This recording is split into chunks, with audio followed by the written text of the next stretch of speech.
anyone? You're obviously confused and aroused. Then where are we now? Do you have idiots on your planet? It's me, Zoidberg, remember from high school? Man, we sure used to try harder back then, but for some reason you're still listening to Slurmcast, a podcast for no reason. Today we'll be discussing Season 10, Episode 13, Meanwhile. My name is Michelle Burlingame. Not with me are Tommy Roulette, How's it going? Pete Woodward, That's me. and our special final Slurmcast guest ever, former host Rick Horchy. Yay! Hi! It's this is the first time I've seen you in forever because nobody does anything or goes anywhere anymore. Yeah, I haven't seen anybody in a long time.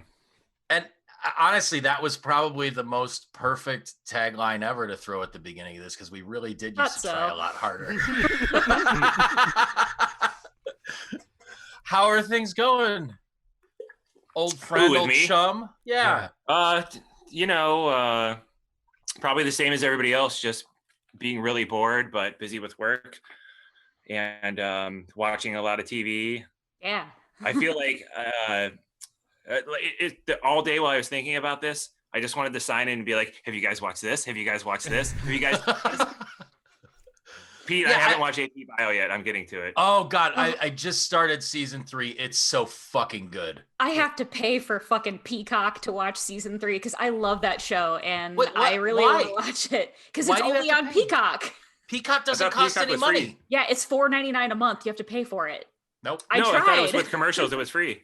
It That's only what I lets heard. I you- haven't tried it yet. It only Yeah. lets you watch the first episode of Season 3 for free. You can't watch any of the rest without paying. I know Motherfucker. because I already did. Yes, correct. I'm the same. That was the same. Yeah, If you they- can only watch the first episode of Season 3, and then you have to pay $4.99 to get the rest. If And you I can only sit watch down- certain shows for free. It's not free. It's a If fucking I lie. sit down to eat dinner tomorrow and that makes me pay, I mean, I'll probably do it and then cancel it right away. But Mhm. God damn it, it's so wonderful and sweet and dark at the same time. Yeah, I've been a fan of AP Bio. I just finished basically binge watching The Orville, which I heard like Yeah, I saw that. things about. Yeah, I heard so things about it, so I took me forever to actually watch it, but I just ran out of TV to watch, saw it on Hulu, popped it on, I fucking loved it. The Orville's I great. enjoy that show. It's great. I was a little apprehensive because Seth MacFarlane can really be hit or miss, and he's a lot more missed in the last 10 or so. Yeah. Can you guys hear me? I just want to make sure. Should I talk Yep. like this? And I love it, especially as like a 90s Star Trek fan. It's amazing. It reminds me of the Next Generation, like only with a little bit more comedy added Yeah. to it. Yeah. Yeah, They and you can take see on, like he serious loves that. topics. Yeah, they do. It's a lot of similar storylines to the point where like critical people like fanboys like me are like, well, that's just like this episode or whatever. But you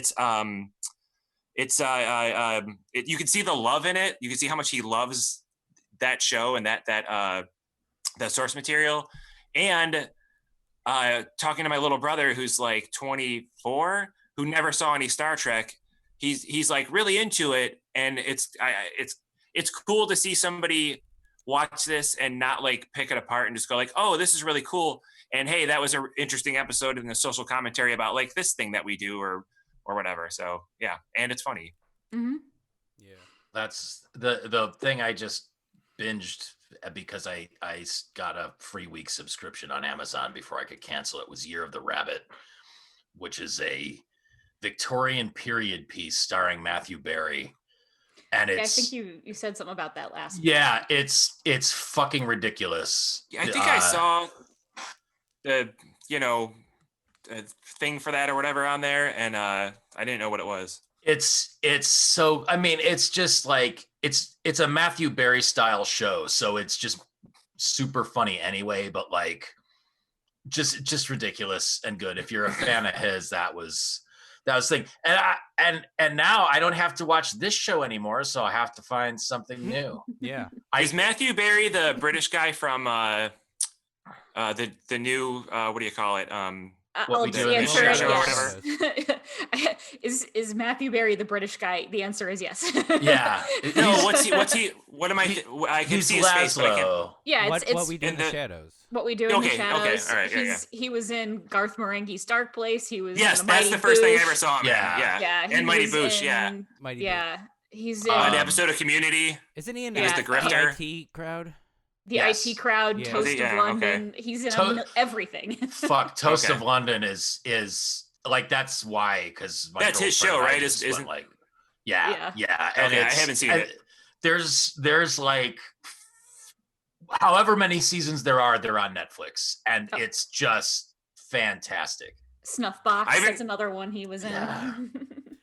I haven't really talked to anyone in a while, and I just feel like going a million miles an hour right now without letting anyone else talk. Just be like, yeah, this show and that show, and yeah, that's that guy, and that's fun. I like stuff. Before we move on to the show that we're supposed to be talking about, did any of you watch I'm Thinking of Ending Things on No. No, Netflix? I it's on haven't my yet. list. Okay. I heard nothing but great things. I started it. I fell asleep last night because I started it late, but holy crap, it is one of the weirdest movies I've ever seen in my life. Oh, I can't wait. I'll get it in there. Why would I like it? Besides it being weird, just give me a couple. Like what did it? I don't know. It's also shot in like the 4:3 aspect ratio rather than like the regular high definition. Like it's the boxes on the side of the TV, like it's a black Okay. box. Yeah. Like you're watching something from the 90s on Are you HD sure TV. that's not just because the TV that you were watching it on was breaking, like the one that just died, No. Tom? No. Was like the tube just shrinking like they used to, like the picture would just get smaller and smaller. No, the way my TV broke actually is the buttons on it, like they're all somehow connected to a board on the inside. Did the And- cat eat it? No, but all of a sudden I tried to switch the input and then everything started going off. So menu would go on and off, input, and it would just drop down and keep going. And then it finally stopped on RGB, and I can't get it off RGB no matter what I do. Remote doesn't work, nothing. So, and then the menu will just flash every once in a while because the button just thinks it's being pushed. I zoned out and all I heard was RBG, and I thought we were talking about the Supreme Court. Oh, let's save that for later. Jesus. No, May the let's memory not be ever a talk about it. Let's not. I mean, you know how it is. It's just Yeah. day-to-day life brings it up. Well, that's why Um, you guys brought me on here, right? To talk about politics, the Supreme Court, the current election, racism. Let's talk about racism, you guys. Yeah, exactly. I mean, who better? Than Right? four white people? Yeah. I mean, I know you guys had talked about how this is a satisfying final episode. What do you And mean? Like during the podcast, you guys have brought up the. Just because as we've episode been or- approaching this, like I don't know why I asked that, or it could have been a conversation, or otherwise. No, That wasn't important. no. Sorry. I mean, because this last season has been real hit or miss, but the hits, like in the 135 of these that we've done, Mhm. like this season had my two favorite episodes and a lot of shitty. You're stinkers. talking about the final episode of Future Man, right? That's what I watched. Hulu's Yes. Future Man. Okay. Yeah. Which, by the way, absolutely. is really good too. Yeah, that one was also good. I mean, I think it was like a fan service thing, and I didn't know what to expect. I just knew that, like, okay, like they tie everything up in a nice, neat bow. But starting off like where they did at the beginning with the trip to Luna Park was nice. Mm-hmm. Like, yeah, and I was trying to remember the so like the first thing they show when they go inside is like the animatronic robot band. Yeah. Were they all fucked up? Like, had they been nice at the beginning and now they're all just like janky? I couldn't and, like- remember. I was wondering, did they look like that in the first episode? You mean were they all messed up looking? Yeah, or if it's just like showing like because I don't know if you've ever spent any time in rundown amusement parks, but fuck, it's like Tetanus City, you know. We used to go to Conneaut Lake Park, and it got progressively more janky as the years went on. Like stuff would get rusty. They'd shut rides down. The water slide had like mold growing up it into the moldy lake. But then the one thing I remember from the last time I was there is that we like 2 weeks later, Cheap Trick was going to play there. Nice. Oh yeah. This was after their second peak in the late 80s, early 90s. It was, they were still grinding it out. Good for them. They are still grinding it out. They're releasing albums. I understand. I'm not denigrating them. I'm just saying, like, they weren't getting asked to play the rock clubs anymore. It wasn't even the state fair circuit. It was like, oh yeah, can you play it that was when the kids were like, you know what, 7 necks on your guitar. The kids are into 9 necks on guitar now. Can you? I know. My parents saw them in like a dollar store parking lot when I was a kid. Like they were not doing very well in the 90s. Still had their hair. Yeah. Except Rick and Bun. The thing that I forgot right off the bat, and I remembered loving it, was the Moonface Mac Tonight guy. Yeah, that was doing the balloon animals. Did he have a name? Yeah, Craterface. Yeah, that whole thing was just beautiful. Like the balloons with the cherished keepsake for hours to come. Mm-hmm. But like the 5 years of art school thing, I thought that would that was good. A little bit. I thought about Sean Burns as soon as I also went to art school for more than the years I should have gone. But you got to make yourself a baked potato costume. Sure did. I sure did. Me too, a professor. I mean, you were productive while you were there. True. Pete, you have a Twin Peaks background? Yeah. I just. What if you said no and you're like, no, this is my living room, and you went behind you and knocked that statue over? I can't reach it, and then my arm disappears. But that's kind of in keeping with the whole Twin Peaks other place thing, Mm-hmm. I just finished watching the 3rd season and was. I just got to the horrible DS9 episode where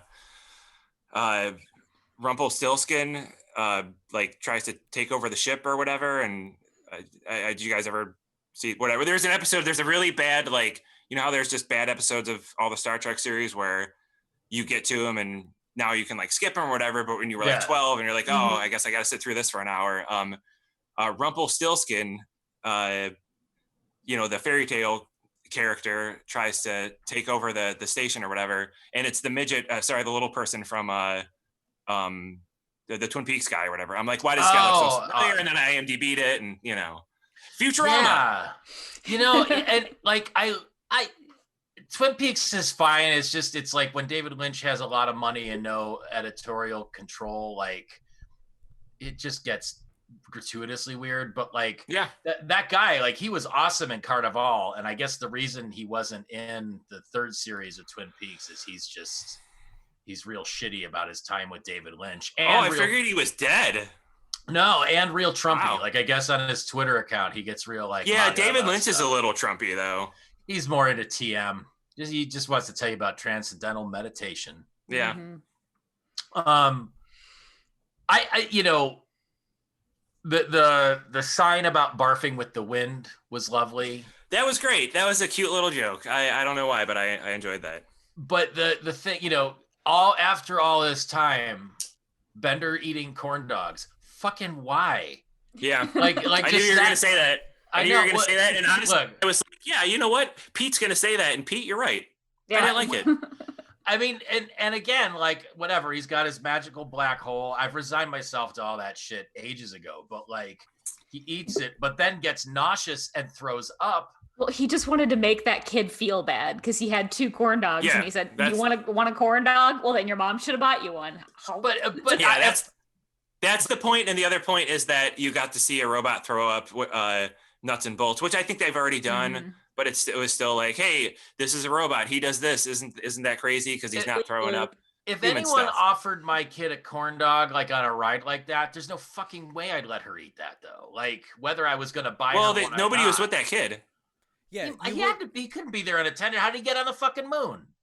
I mean, he might have been. His parents might have been there, but no, I mean, right there in the scene, the kid wasn't there. You would probably get on the ride with your daughter. No, but I'd stand outside and watch and wave Well, as you they go also by. wouldn't let her get on a ride with a foul-mouthed robot either. I mean, she I've basically offered lives with I've a offered your foul-mouthed kid robot. corn dogs, but to be fair, that's how I say hi to everyone. I always have a couple corn dogs in my pocket. Which is, I can get behind that 100%. If it's consenting adults, like, go for it. But, you know. I don't ask for consent. I just give everyone corn dogs. Just shove it at them, poke them in the eye. Yeah. I'm not going to say no to an encased meat, but I have free will and an iron gut. So it all works out.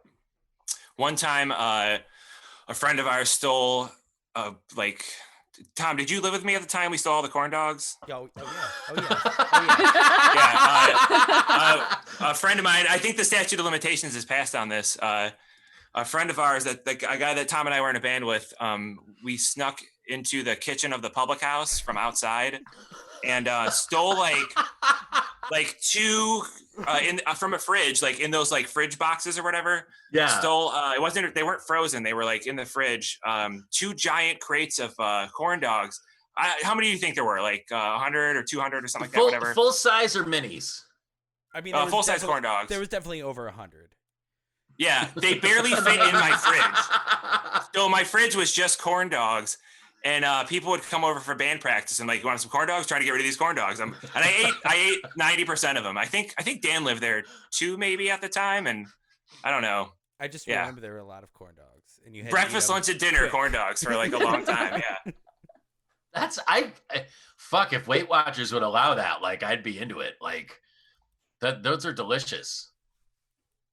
Yeah, I'm counting my points, Horchy. Oh, you know what? You're looking very svelte, as far as I can tell through the Zoom. So it's been okay. It's work. If you save all your points for the end of the night with drinking, it all works out.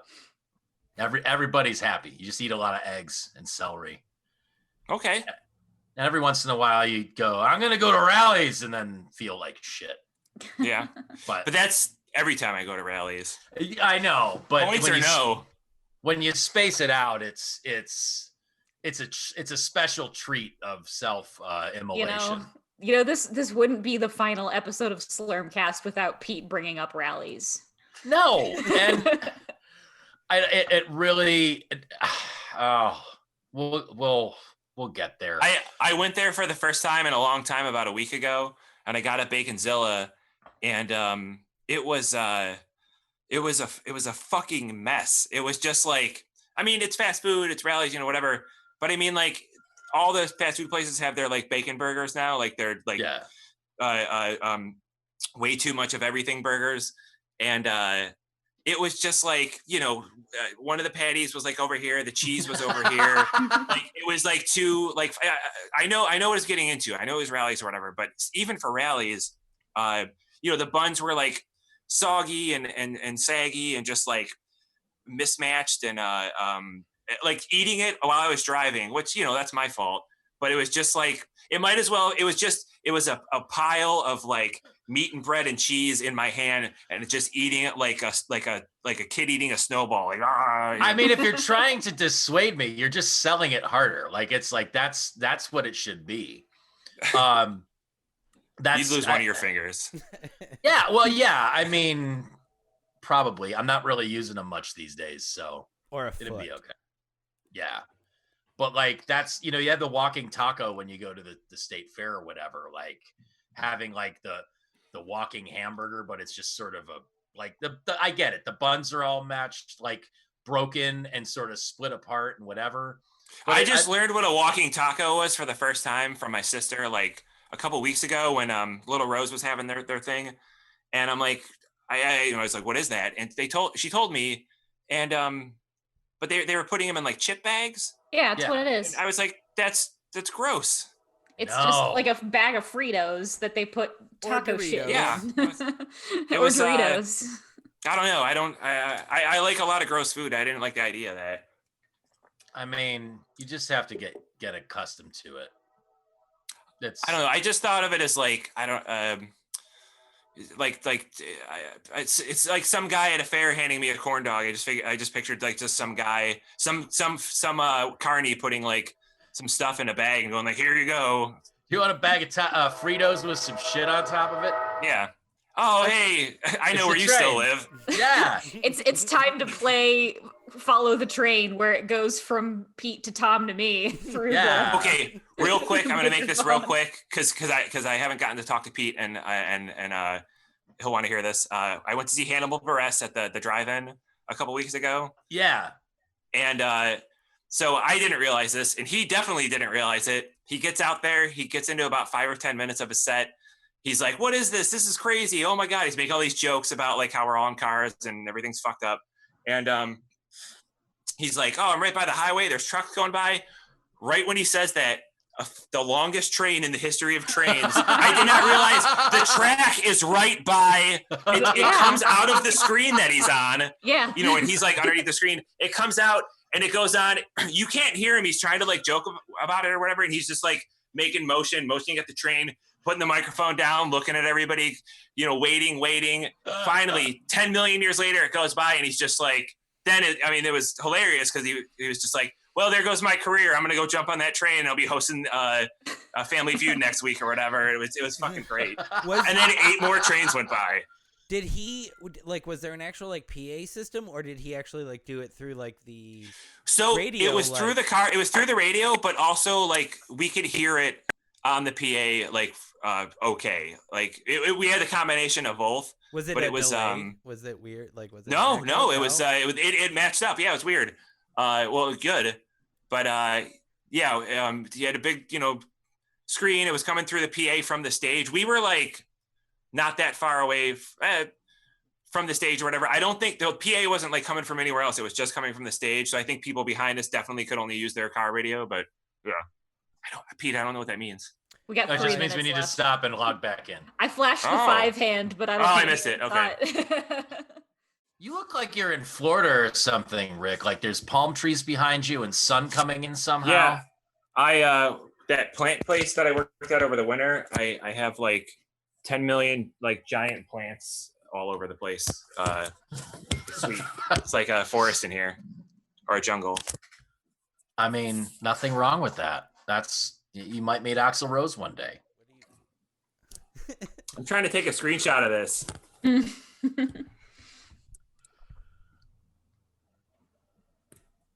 Are you good?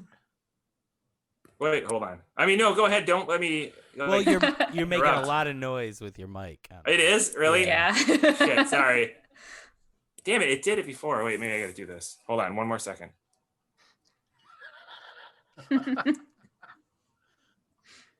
Now, Tom, are you frozen? No. Okay.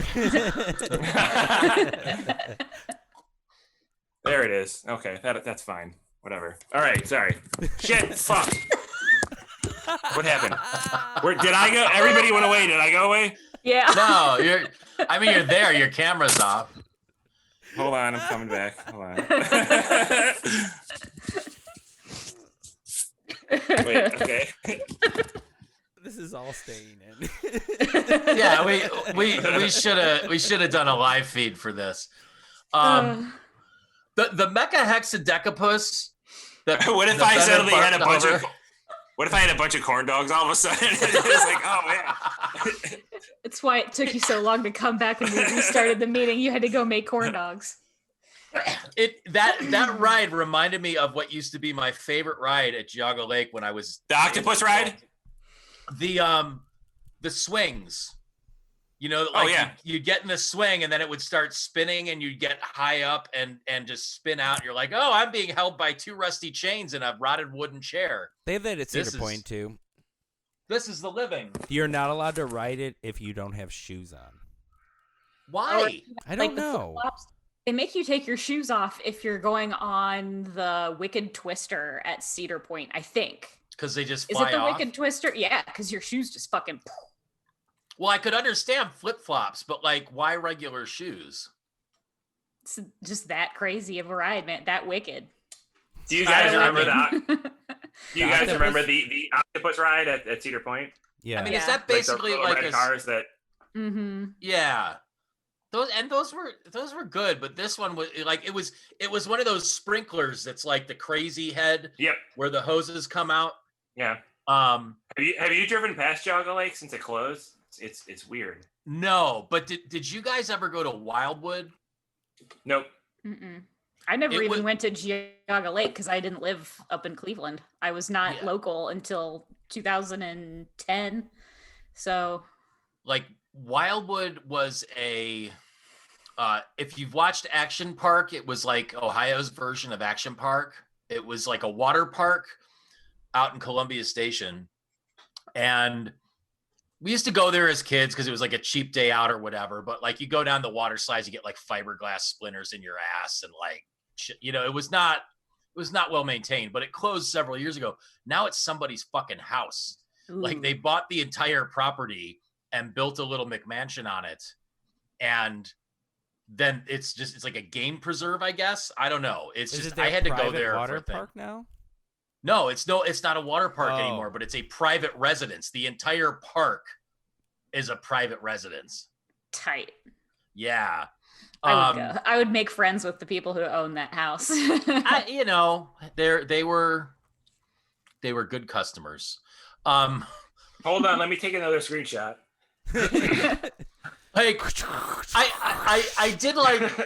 I really like the misdirect of them throwing Leela through the dome, like right away when she flies off the ride and gets ejected out of Luna Park. And then Craterface being the one who stops it up and the other bottle hitting him in the eye. Yeah. All of that was wonderful. But like, I totally knew because she had the balloon with her that she'd come back. Oh, yeah. I mean, hey, do you guys know what day this aired? Do you know the air date? Or do you do that later? Was or did you... September the 4th, the 3rd or the 4th of 2013, I believe. Let me double check. Okay. It was the 4th. September 4th. 4th. Yep. 7 years ago. Jeebus. I remember it as though it was yesterday. 18 birds flew by. It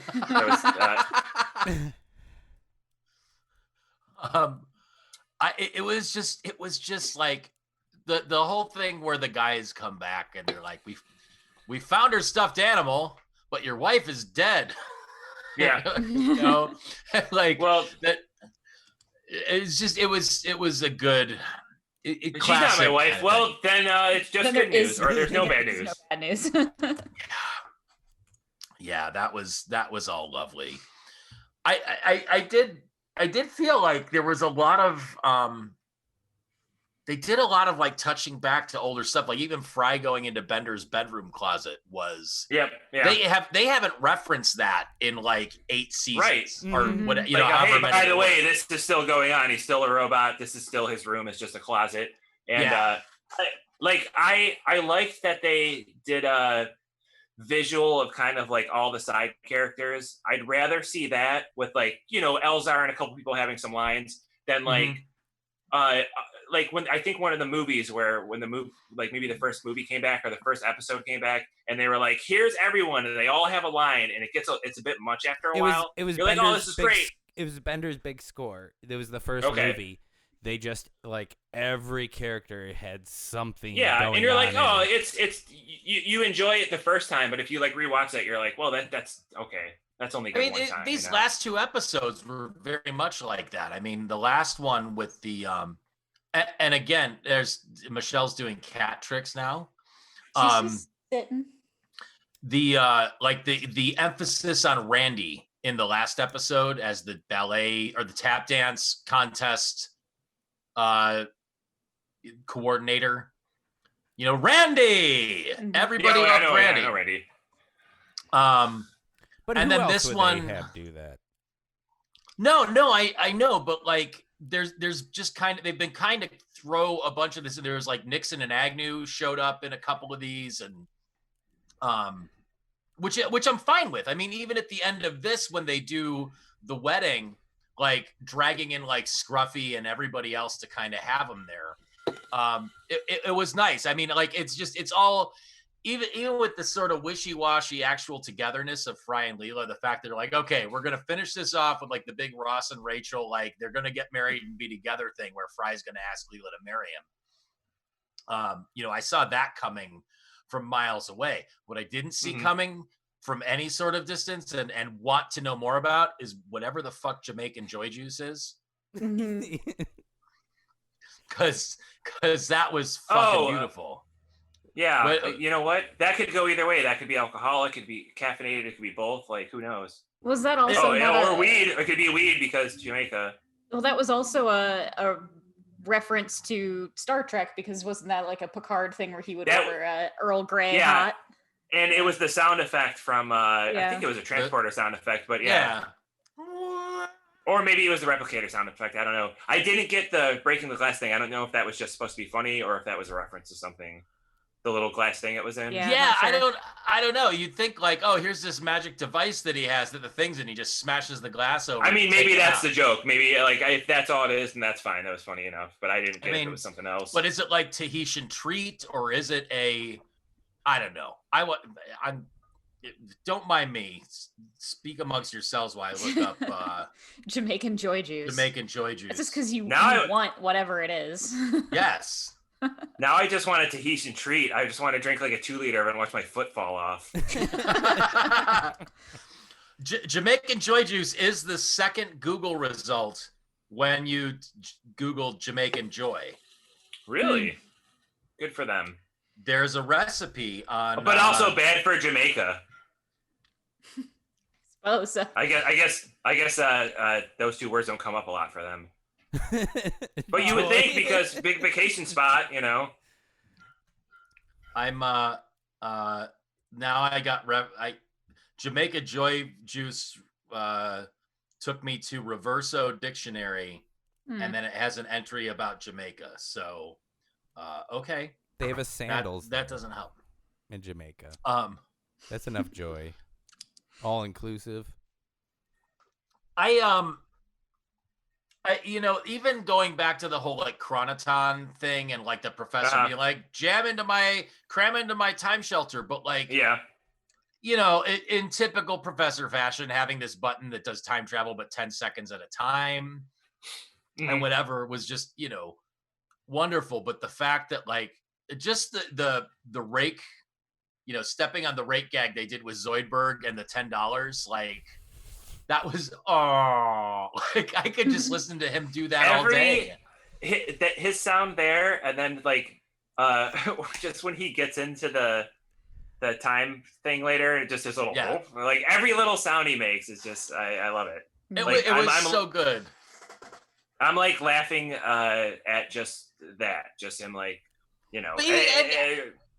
and even his prefacing of it is, I found a $10. It fell off a man that got into a taxi, but the money did not. The money didn't get It's like, and that's always the best. Like, it's so, rare when you find money. I mean, God knows I lose it all the time on actual stuff or otherwise, but like to just have it kind of show up unexpectedly. Especially now, because who's like carrying cash around, where they would drop it and you'd find it. Is there still a coin shortage? Yes. Target everywhere says I've there been is. still says there is.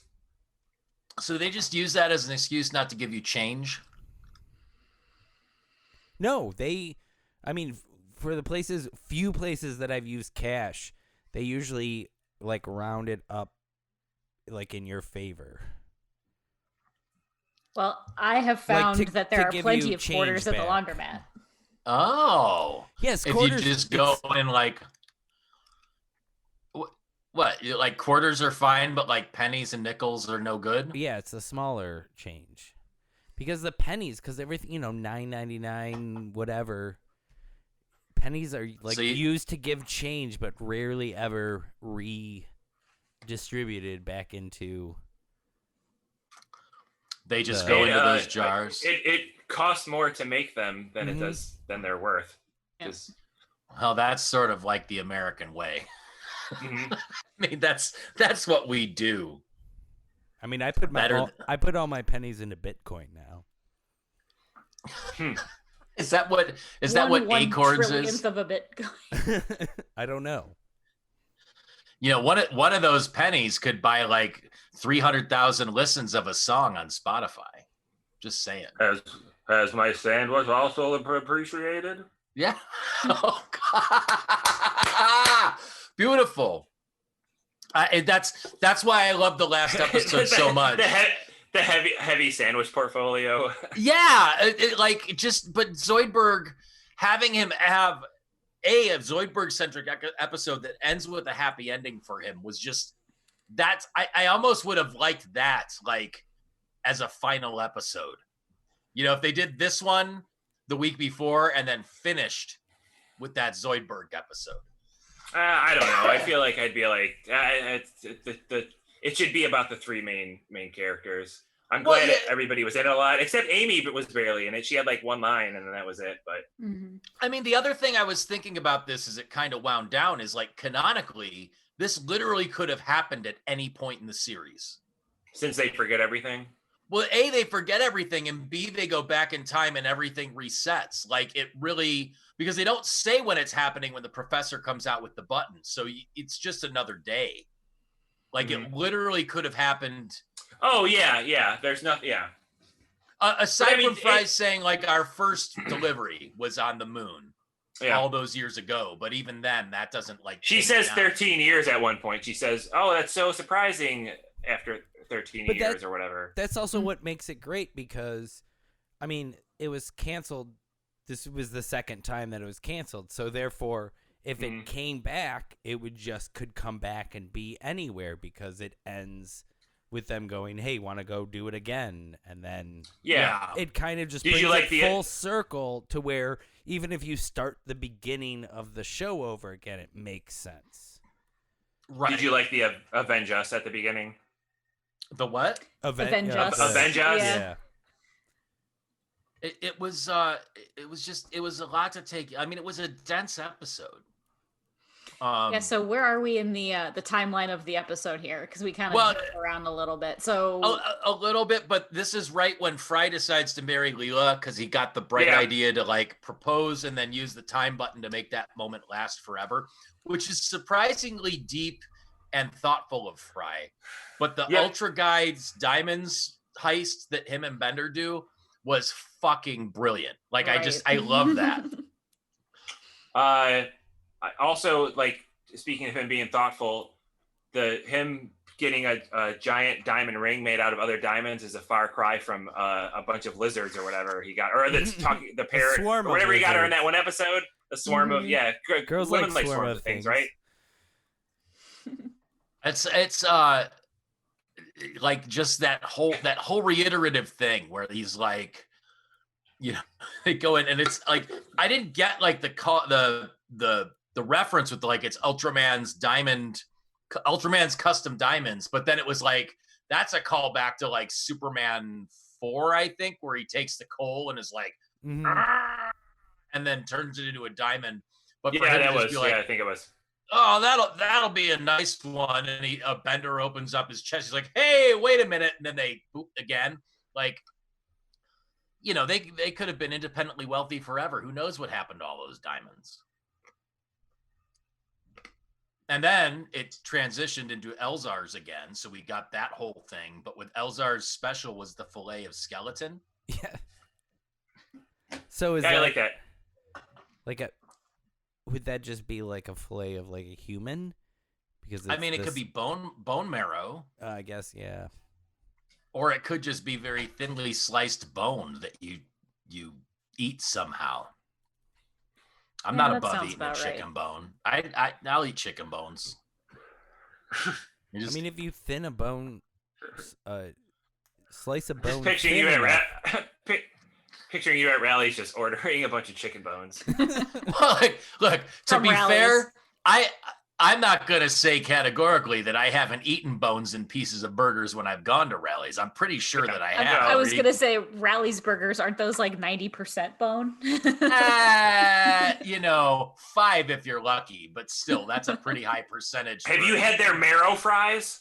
But I didn't think that the animal that the chicken stuff comes from has bones.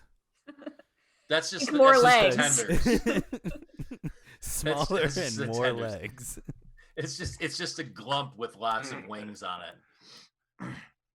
Yeah, so they order. This is funny. The transcript calls it a single foot long giant clam. Yeah. I don't know why That's- foot long is specified, but it is Yeah. a giant clam. And And Elzar says, "Clam bam, thank you, ma'am." That's dirty in so many different ways. It's dirtier by calling it a foot-long clam. know. Like it's like, oh, that Yeah, whole that's, thing is weird. You only find that on Amazonia. Yeah, just like the fact that like he even thinks that far ahead to put the ring in the clam, but then it just slices off Leela's wrist, like hand at the wrist, that sharp thing. But like, it's almost after all this time, Fry finally has the presence of mind to be like, oh, if I keep pressing the button, I can redo the thing that I just fucked up. Like if he had that the entire time in the series, he would have been fine. They made a big deal about it, or she was very upset, which, anybody would be, but she could have just gone to handcrafters. Yeah, I don't even remember that. But yeah. That's I liked it when he stabbed the crab though, or the clam, like that thing where he's just like, wait, hang on. Yeah. Like stabbed it with the fork. Yeah. I haven't eaten the seafood that's alive, but I want to. No, thanks. No, thank you.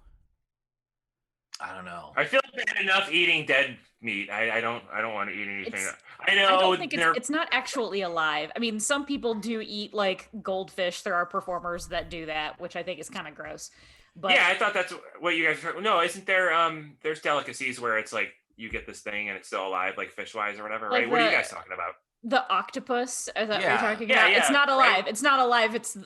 sitting on a plate, and then when they put the soy sauce on it, the salt and electrolytes make the tentacles move. It's dead. It's it's just like muscle raw. contraction. That's fine. I thought I don't know. I probably it's I don't know. fresh enough that that still happens because there isn't Yeah, that's electricity fine. in the Like when you hook frog legs up to batteries and they like do that kind of thing. Is that a thing that you do? I thought that was like an old high school science experiment at Catholic schools and whatnot. You'd like Pete, that's so weird. But it's like when you sneak into the morgue and you have sex with a corpse and the what do you call it? The when it still moves after. What's that called? I think it's called zombieism. No, what's that word though? When somebody's dead and their arm moves or whatever. I don't know. No, I can't think of it. It's the opposite of rigor mortis. Yeah. Wait, so, like, I can't. So you're right. You're in with the corpse and it starts doing jazz hands all of a sudden. Yeah. You're just like, oh, that's completely normal. Yes, it was Bob Fosse's corpse. If you had to ask. But even in Elzar's, they bring in Petunia and do a When Harry Met Sally reference when Leela's head gets bit off. Yeah. So you know what? I had a weird I probably overthought this too much. Can you believe it?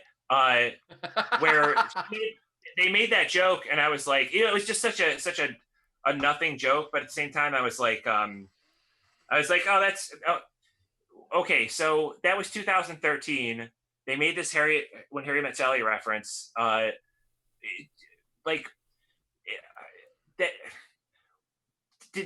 seemed a little like, I don't want to say like dated, because any show, especially a show like Futurama, there's all these little things. It's the writer's ages. Here's the thing about Nixon. Like here you go, a 15-year-old who doesn't even really kind of know all the inside Nixon jokes or whatever. But it seemed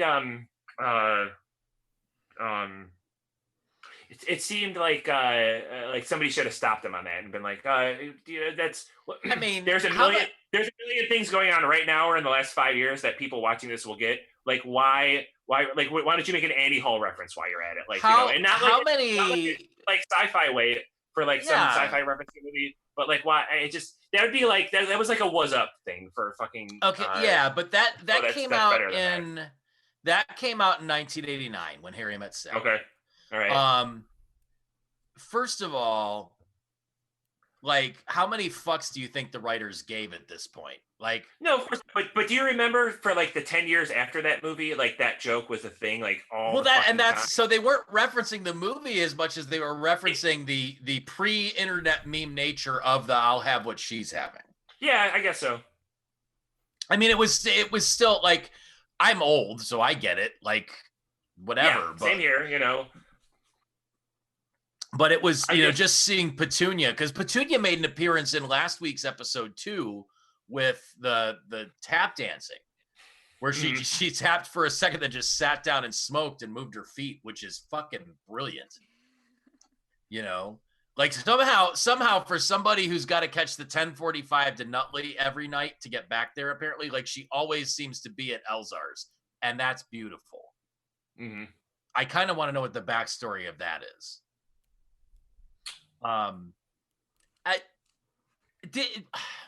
The Vampire State Building, I know it's come up, but how long ago was it that it, like, I don't remember them referencing that. I don't think they ever went. No, they did. Never did. Went there. No, really? Yeah, they never. Didn't they mention it before? Oh, okay. No. You're I thought thinking maybe of the Vampire Blood Bank. Yeah. Okay. Count okay. Bakula.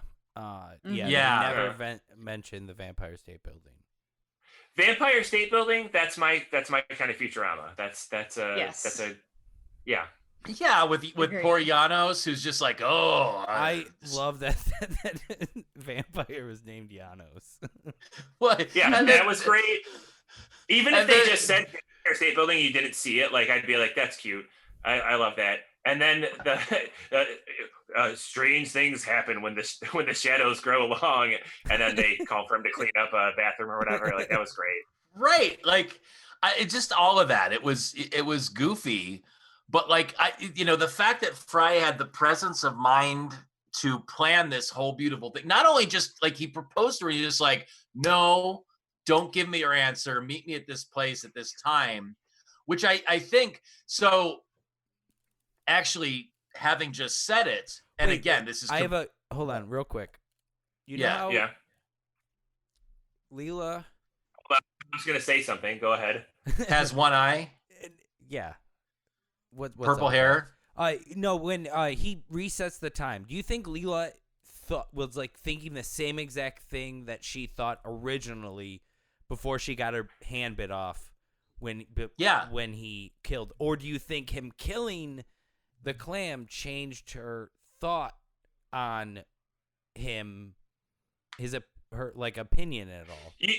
Do you mean because right away she was like, "Oh, great" or whatever, and then the She second seemed time, way more happy the first time before she got her hand clamped off. Well, because he ruined the surprise. Like she was like all excited for a surprise, and then he clamped it shut. No, but then he hit the button though. So like, are you asking if there's some kind of residual like outside of time memory? I'm just I don't wondering think Is that what you're if saying?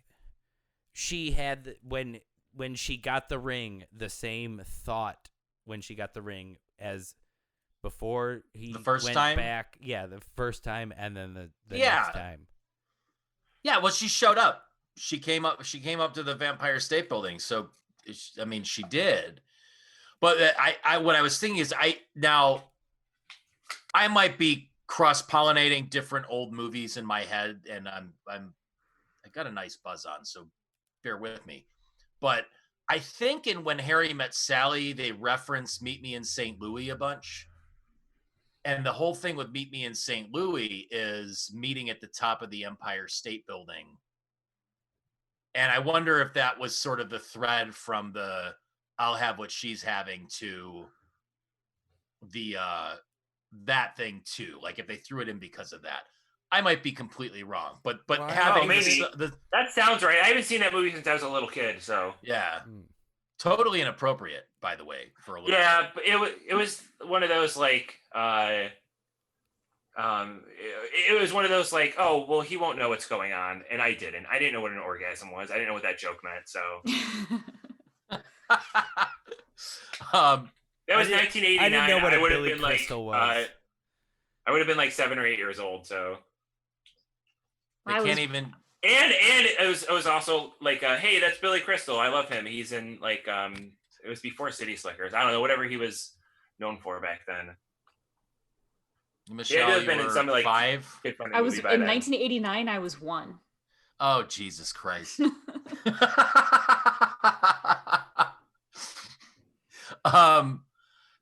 I mean, whatever. It ends up being. Wait. Hold on. You didn't even ask. Did you know what an orgasm was back then? When I was 1, no. Yeah. I mean, all right. When you were that age, you were basically. Say no, but I had to ask. At 1, you were basically an orgasm. Like that, you were. That was probably the closest you were to it until several years later. You mean before you? You mean at 1 where you're just like, oh, everything's great, like. Before, no. I mean at the age of reason, at the age of 1. Oh, you're the closest to. Yeah, let's not talk about my parents' orgasms anymore. Fantastic. We are sending this whole fucking podcast off in fine fashion. We're doing everything we should. His Fry's decision to fucking kill himself by jumping off the tallest building in New York seems pretty rash. It's pretty sudden, yeah. He's like, oh well, now I'm suicidally depressed. But then he had the presence of mind again. Like, it's not Fry is so dumb all of a sudden. Like, he's like, oh, I'll just keep doing this. Oh shit, I'm just looping through the same thing. Yeah, so he sees Leela at the bottom of the Vampire State Building, realizes that it's only 6:25 because he's used the time button so many times that his watch was like over a half an hour. It was his watch said it was 7:03, but it was really 6:25 because his watch wasn't stopping every time he would change the time bubble. So he sees Leela at the bottom of the building and realizes that he's fucked up, and he keeps pressing the button, which just keeps putting him at the top of his jump where he's already off the building. It's like too far. The first time when he gets up there and he's like, oh, damn it. Yeah. Yeah. But then he's like, oh, I can keep doing this. This is great. So who knows how long he fucking did it for? He eventually falls asleep. Yeah, the falling asleep, that was great. That was like perfect Fry moment. But they just when they leave him there and jump back to Planet Express, and the fact just there's a whole series of shit. A lot of it Zoidberg centric that was so good. Where like they're carrying in the painting of the Scream, and Hermes is like, "Be careful! It's the most expensive thing we've ever delivered." And then Zoidberg punches his head through it. And then the noise he makes when he does it. Yeah, it's great. Yeah. Like that was one of those. I mean, there's like it's not, it's not for everybody, and it's not anything where I'd be like, oh, this is great comedy. But just when he sticks his head through there and makes that Zoidberg sound, I'm just like, he like Zoidberg, whatever. That's all you need. All right, should we one more time turn it over? Oh, it's okay. It's okay. Oh my god. One of my dogs just let her anal glands go. Oh. Becca is right outside the door, relieving them, and oh god, it smells. I don't know if you ever done. It's the worst smell in the entire world. I just fucking gag. Yeah, so my roommate that just moved out, her cat used to do that all of the time, and it fucking, like, the one time he did it on my bed, and I literally barfed. It smelled so bad, I fucking barfed everywhere. It was gross. Oh my god. So I, in case I forget to mention this, I didn't really remember this episode. I remember the very end of the last 60 seconds or whatever. I remember when it aired. I remember Tom didn't like it, and I remember not arguing with you about it, but just being like, "Oh, I thought it was a good, not to like. I'm not trying to like recap the whole thing before we get there or whatever, but it's just I didn't want to like forget to mention it. So it was one of those as I was watching it. You know how when you've seen something a bunch of times and you haven't seen it in a long time, and then you're watching it and you're like, oh, I know what's going to happen next. I know what's going to happen next. It was more of something would happen, and I'm like, oh right. Anything after season 4, one of those things where it's like, yeah, I saw this, but like I didn't watch it 5 million times like the other episodes or whatever. Right. So. I mean, this was purely fan service and almost like leaning away from their wheelhouse to just be like, we're gonna put closure on all this stuff. Yeah. There was, when the professor put them all in the shelter, this is after Zoidberg wrecks the painting. There was the line where the professor's talking about how without being shielded from the chronotons, you could get shredded like human coleslaw. And Zoidberg's response to that was like, yum. Yeah. It's like, I loved it. And then it follows up right away where he's like, quick, into the time shelter. He's like, oh, I get to be trapped in a tiny fun room with friends. Like, I'm so glad that the last 2 episodes were so Zoidberg heavy. This one, I'm glad he was in there less so, but like it was good. Like I didn't need to hear another grunt from Scruffy. It was nice to see him, but like to get just like a lot of the other people that were just there. You know, you saw them whether they were frozen or just in the background or whatever. Like Leela's parents. Leela's parents, Sal, when he was using the wrecking ball thingy. Wrecking ball, yeah. Yeah. I mean, I'm glad Hattie they broke the McDougal loop. was like walking into the house right there or something. Yeah. I think. Yeah. Was she? Yeah. Mhm. Oh God, I missed that, but that's perfect. I'm glad that Fry finally broke the loop by falling asleep, where it falls to the ground and shatters. Yeah. And then he gets to die over and over again, and remembers it too because he's within the thing or whatever. Like that. Yeah.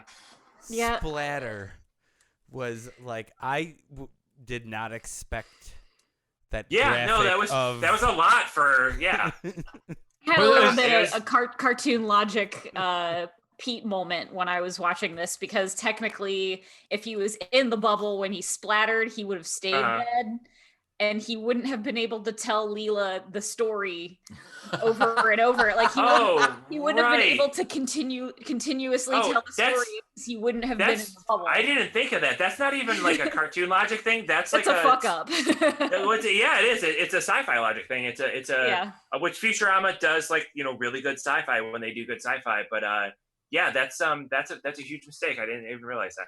Good observation. Just but like even the way that the puddle looked, where like there's like an eye, some hair. It was a big pink mess of goo and like a couple bones and, like you said, like an eye and hair and whatever. It was his full hair, like his full Which I've never seen a body that dropped from an enormous height, and I don't really want to. I have. What I hear is you bounce, like a human body will bounce. You won't just split. Oh, yeah. You'll bounce. But you'll be liquefied inside it. Sure. Yeah. Yes. Oh, absolutely. The second I believe it's kind of be, like a flattening too, like almost cartoonish. You know, you're supposed to ride the elevator down and then just jump right at the last second. That's how it works. Well, speaking of, some people did the math, and if the Vampire State Building was the same height as the Empire State Building, it would have taken Fry roughly 11 seconds to fall from the top to be dead. So it actually, like, the math is right for how long it takes him to fall every time. I mean, do you think, because I would have figured it was taller, and he did have a little bit cartoony thing where he like falls out and he hangs for a second and then goes. Yeah, he like hits the gargoyle or whatever at the top. Yeah. I mean, you hit terminal velocity and that's the end of it anyway. You're not going to go any faster. But it's still ugly. Then Leela refers to him as my sweet puddle. She said he had a lot of blood for a skinny guy. Mm-hmm. Yeah. It's just, I mean, it's ridiculous because they somehow, you know, they break the loop and they save Fry with Bender's. Actually, that whole sequence when Bender was like, you just have to deploy my airbag. Okay, I'll go get out there. And then you guys act like a bus going 40 miles an hour.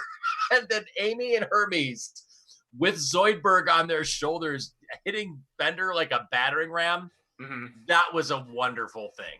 And it working. You know, it wasn't any like, oh, it didn't go or whatever. Like I totally expected that to happen. Yeah. But again, it makes me think like, why couldn't Bender just like get underneath him with his magical chest cavity and let Fry fall into that? Because there are apparently no bounds or anything there where he would have just been safe. Yeah.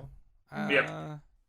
I don't know. The airbag and Zoidberg bus were beautiful. I'm not upset about it. Just, you know. But then, of course, when he bounces off, he smashes the button with his ass, and that's that.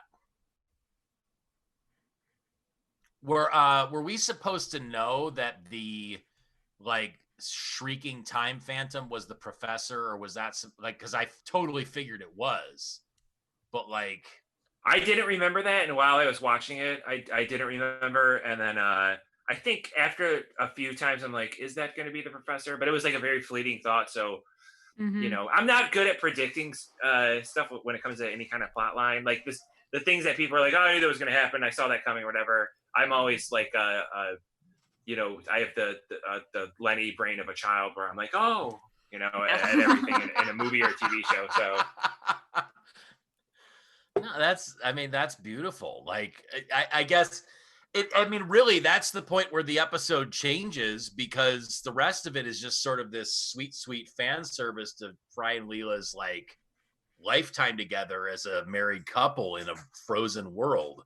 I thought that was fun. I mean, as Horchy had mentioned before, when I originally saw this, I did not enjoy the end of it. But Yeah, because you don't have a heart. But more and more, he does now. Look, he's got cross stitch on the wall behind him. Horchy. For the low price of $35, one of these videos. But I really like the montage of them going around the world and their list. Well, yeah. The sex list is amazing. Which, by the way, they had front steps, professor's desk, Yankee Stadium, in the road, back of a police car, ice cream factory, bank vault, Lincoln bedroom, rhino cage, vicinity of Scranton, middle of Atlantic Ocean, Stonehenge, Big Ben, Anna Mammoth, and I don't know how to pronounce this, but Schloss Neuschwanstein, Arc of Triomphe, Mona Lisa. Did they have sex on the Mona Lisa? Sounds like it. That's a good question. On or in front of, like either way. Right. Random dark alley and then Eiffel Tower. I mean, you don't know. I didn't pause it to watch it. I figured you guys would have the list, so it wasn't an ordered list. I mean, it could have just been as those opportunities came up, they checked them off. But yeah, that kind of stuff was fantastic. Even the first thing where they go to sleep at the zoo on the pandas and koalas. That's great. But that kind of raised another question, because they were lifting those pandas up like it was nothing. So when people or things are frozen in time, is everything sort of just like, you know, like super movable or whatever? Like it's I don't know, because they walked on the water too. Yeah. So I guess that was like, but they also blew the snowflake. And it just started. Yeah, that didn't make sense. Either way, if like theoretically, if you froze time, matter should behave the same way. So like they shouldn't be able to walk in the water. They shouldn't be able to lift the panda unless well, they should have picked one. You know, just I mean that's the show. What was the thing before? Well, I mean that huge fuck up that you've noticed. Like, you know, they just, you know, we're like, this is funny, so we're gonna do this. Yeah. Oh, not being able to tell the whole story as he resets. Yeah. Yeah, that was. Look. So I mean, it does they got say married. In the commentary that David X. Cohen says that anything Fry and Leela touched entered their time bubble, so they could walk on the water because their shoes touched it and not them. So that, I guess, they tried to explain that. But that doesn't make sense. If it entered their time bubble, then they should fall right through it. Yeah. I mean, or unless he's just saying, oh, they can move anything they touch. But if they're saying that the shoes would make a difference, like that, I don't know. Guess, you know what? It doesn't matter. It doesn't matter. I mean, David X. Cohen is great. He's a genius, but yeah, it doesn't. You know, whatever. Touching one part of water doesn't make the whole water. move, so it would just be that If- certain okay, area yeah, I of was the saying water. where like they made little footprints, so like so maybe that's yeah, why. that's why they made Oh, all right. footprints. Yeah. The one thing that I was kind of wondering about, like, well, there was the line about the shrieking phantom where Fry was just like, oh, he gets all freaked out, and then Leela's like, look, if it keeps bugging us, we'll kill it or adopt it. Like that was a nice little offhanded thing, but like, how long did they wander the earth? Because there they do like the first few scenes, and there's one where they got like little bags under their eyes. Like that's the first notice you have that they're aging. Yeah. And then it's progressively like the grayer hair and whatever. And then all of a sudden they're like, Grandpa Simpson. Like how long did they wander the earth? I mean, their whole lives. Pete, since I never understood, and even if you try to explain it, will not understand what your job is. When you used to post on Facebook all your different travels and airport, happenings. Yeah. I just thought like, maybe you're the worst secret agent ever. And you're just like, check in everywhere on Facebook. You're just like, I got to go kill the King of Siam. Exactly. Hey, you guys. Or like now I'm it's here. just posting. They've got pork bellies. They've got a beef skeleton or whatever here. Like There's skeleton or whatever. There's Korean fried chicken at Midway Airport, but you have to wait 25 minutes and they don't give a fuck. Yeah, absolutely. Tom, are you still We're good. working on that? We're all good. We're good? No, we're all good now. Okay. So watch in like 2 minutes. The 10-minute warning's going to go off. Right. I think what I was saying was, so they go back to the Vampire State Building to drink the champagne that was poured for them, but all they say is many years ago, or all those years ago. So, I'm guessing they're pretty old, and then the glimmer comes back. Yeah. And all those tubes. I didn't understand that at all. I didn't really get the tubes. So I guess that was. Oh, go ahead. I was gonna say, I'm guessing that's a reference to something I've not seen. I didn't get it. I didn't think I didn't notice any kind of reference either. I didn't get if it was supposed to be like a trail of like, because he said he inspected every point in time. First, he made it sound like it was forever, and then he's like everything from yesterday to today.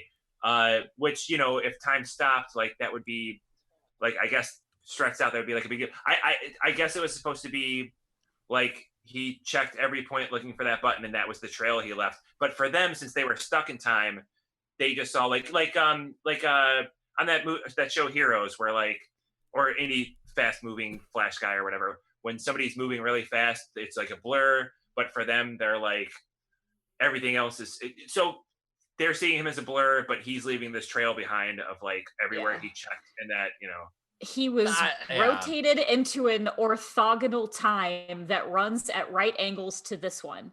Yeah, that went right over my head. That's that's why I didn't know if that was like a cute science joke, and I was just like, I'm not going to get that. I'm not going to look it up. Well, when he said that, that's why I thought like the tunnels were running the way they were, because they were all at like right angles. Yeah. And I think maybe at the end he entered their time bubble, so therefore everything else opened up they could see. Okay, yeah, that where makes sense. Everything else was coming from. Yeah.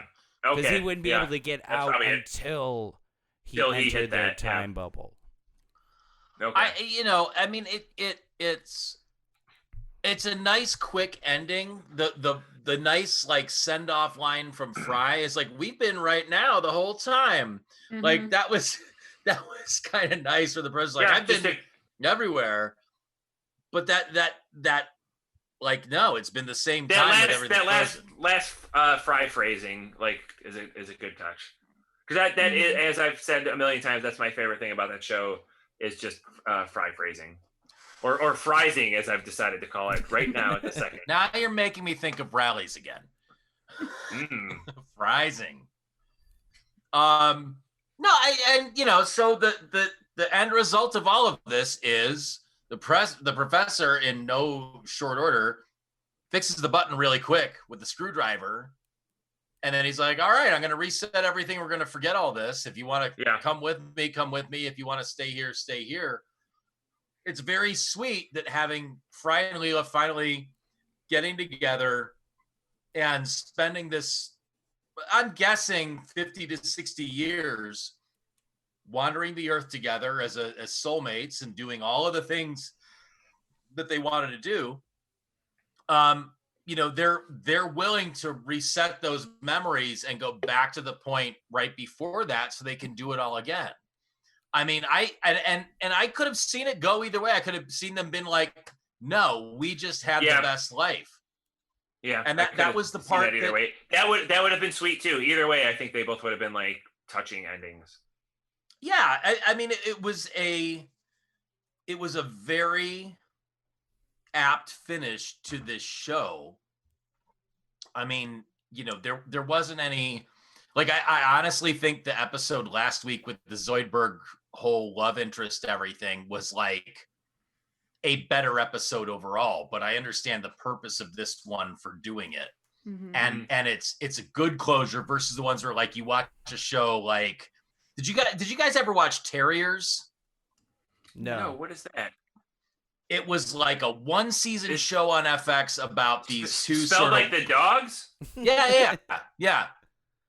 It starred Donald Logue, and Okay. it was about these two kind of low rent private detectives that got into hijinks. Jimmy the cab driver. Yeah. It was fantastic, and I'm sure it's streaming somewhere now. But when was this about? When did this come out? I've never heard of it. I was still married to my first wife, so probably 12 years ago. Okay, all right. It was awesome, and they got to the last episode and didn't know if they were going to get picked up or not, and then they didn't. So the last episode of this season ends with like a will they, won't they on this decision about what they're doing, and you never know. And on the one hand, it sucks not knowing, but the fact that it never went any further is kind of nice, because it's just like, well, it could have been anything, and it's just this perfect little bubble versus the news that came out today, whenever this is being recorded versus when you're hearing it, where like, we're going to do another season of Dexter on Showtime. Like, why? I didn't hear about that. I didn't hear that either. Yeah, nobody asked for that. Nobody wants that. Yeah. But Michael C. Hall does, because he's going to get a giant fucking paycheck for it. Yeah, Jesus Christ. All right, let me just real quick, Dexter. So like Tom and I watched that as it was, we got the DVDs of the first couple seasons when we lived together. Mm-hmm. And then we started watching it as it aired. And then and then, you know, the season, this is a great season, fun, whatever. And then the one with Colin Hanks and Admiral Adama, Edward James Olmos. I watched the first couple episodes, and then I was busy, and then Tom kept watching it, and it was just like, it's not good. And I was like, I'll watch it later. It got to the ending, and you were like, it's so bad. I'm like, and I don't know. Then there was one more season after that, right? And like, because I never watched that last season. I never Everybody watched said the it's- last episode. I watched it up until maybe up until the last episode. Yeah, Wow. and then I was still living with my ex at the time, and we had been watching it together, and then he watched it without me on his lunch break at work. Uh-huh. And then when I got home, he was like, "Don't fucking watch the last episode. Just don't Good ever for you. watch it." And then I never did. That is some strong fucking will, because like, okay, it would be an ordeal for me to go, even though everyone said it sucked, I'm going to watch the last season and a half of Dexter that I didn't watch. Not going to do that. Mhm. But the last episode, I'd watch it. I can't believe you didn't. That's amazing. But good for you. Yeah. I've never watched, I haven't watched the fourth Indiana Jones. I never will. It'll only take an hour and a half or whatever. Not going to do it. Was Californication. Tom and I watched that when it was on. By the way, does not hold up. Tried to watch it a few years ago. Super misogynistic and just like not does not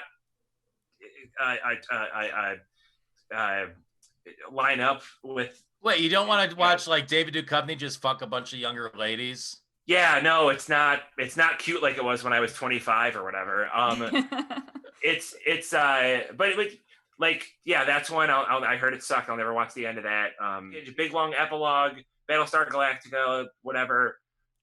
That's great. And then I also like when it ends and you're like, hey, these people go on all these other adventures or life things that happen or whatever, and go ahead and just imagine the things Exactly. Buffy the Vampire Slayer was a good and then they wrote comics for like for the series. but it was a good like, hey, this is going to go on, and what's going to happen, and you know. Well, that's like what happened with Deadwood, where they got canceled, not knowing they were canceled. Well, but also that's based in and that reality, was, even though it's not, but it still is based on real people. So, but like you can and go like, oh, everybody just died. Yeah, but I don't care about like what happened to George Hurst in history. I care about what happened to the Bullock and Star. Yeah.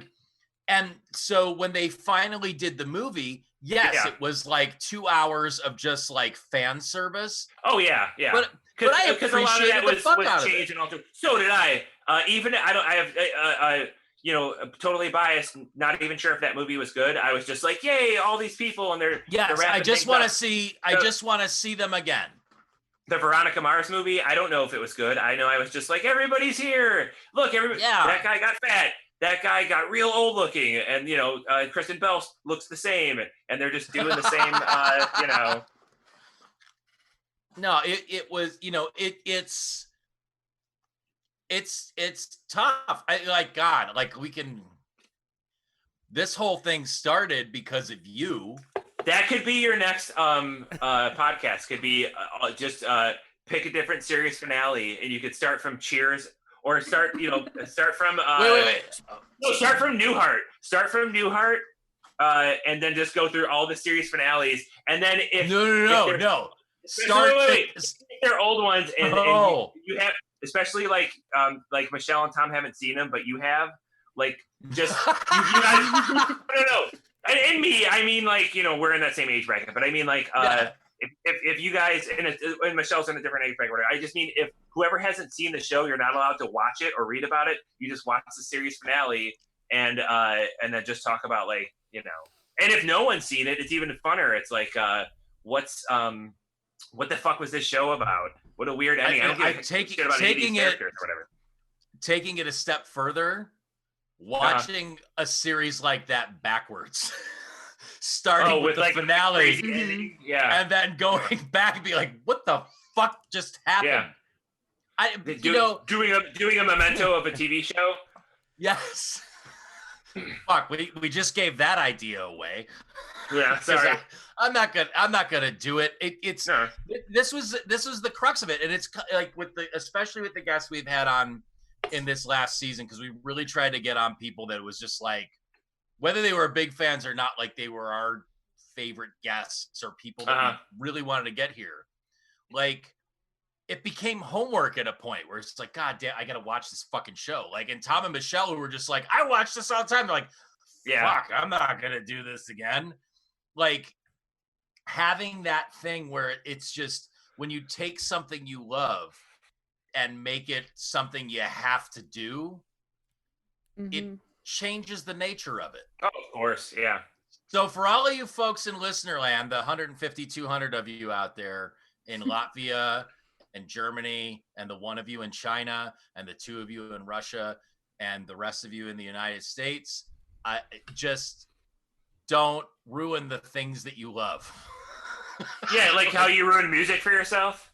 Oh God, the COVID has made music the worst thing, because I'm so uninspired and sad. Oh yeah, I don't want to write. Did you do the thing where when this all happened, you were like I bought, I don't know what it's called. I bought some recording stuff or whatever. I have the small tiny version of. I don't know what it's called.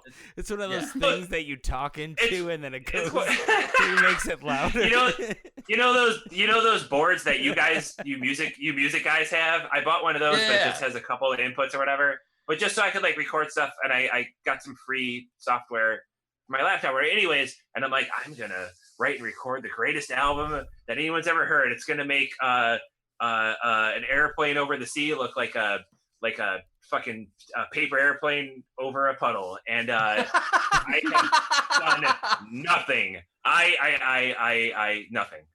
I rewatched every Star Trek 5 times. So I demoed like 6 songs in March and barely touched my guitars now. That hasn't stopped me from buying more. Like, I bought a bunch of shit that's just going into a pile. But like it's hard, and like I've been thinking, like, number one, this and I see that the time is running down. We probably need to start another one just to wrap up. But I have to pee again. This has been wonderful. I am still ambivalent about Futurama. It's good. Oh no, that's where we wound up. That's where you landed. You're still it's okay. It's all right. It's more good than bad. I enjoy it. If you had to pin me down and say yes, I'm a fan of the show. Do I ever want to watch it again? But it didn't. Like, it's not like the end of this where you're like, no, I'm the biggest fan. Look at my Futurama T-shirt. Okay, all right. Yeah, no, I appreciate your honesty because you could totally play to the audience and be like, it's that's okay. All right. I mean, Horchy, honestly, since you left, most of the audience did too. It's just we've been texting back and forth about this intermittently. It's like, it's really nice to not be like, fuck, we got to do this thing. We got to find a guest. We got to do the whatever. But like, I'm going to miss the conversations that we have here way fucking more than I'm going to miss watching the cartoon. Yeah. Because the cartoon was the reason to have the conversation. And I don't see you hardly at all. I never see Tom. I never see Michelle in person. Part of that is COVID. Part of that is just fucking life. And like, it's just fun to fucking talk to you guys. And that part of this has been the best thing about it for me over the last, we've been trying to pin it down. I mean, we started, I think in 2016. So it's probably like 3.5 years that this has been going on. Yeah, everybody's dads died. Yeah. Both of yours, my stepdad. Still Michelle's better than dad got married. But Michelle's dad is like my age, so. Yeah.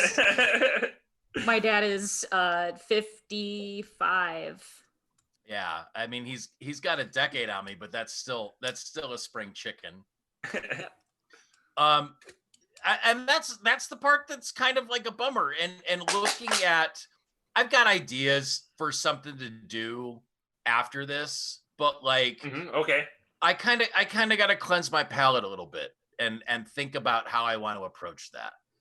Oh yeah, you can't just like do this your series finale and then just like next week do another one. Definitely like, but don't like wait so long that you like go I mean, look, nobody cares anyway. I've been playing in bands long enough to know that.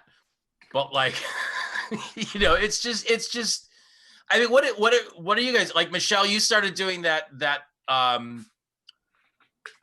Fuck, I can't remember. But the short news. Oh yeah, no, I'm not doing that. Right, I'm not doing that anymore. But like, you've had your exploration and other stuff, and Tom, I don't know what you're thinking about, like.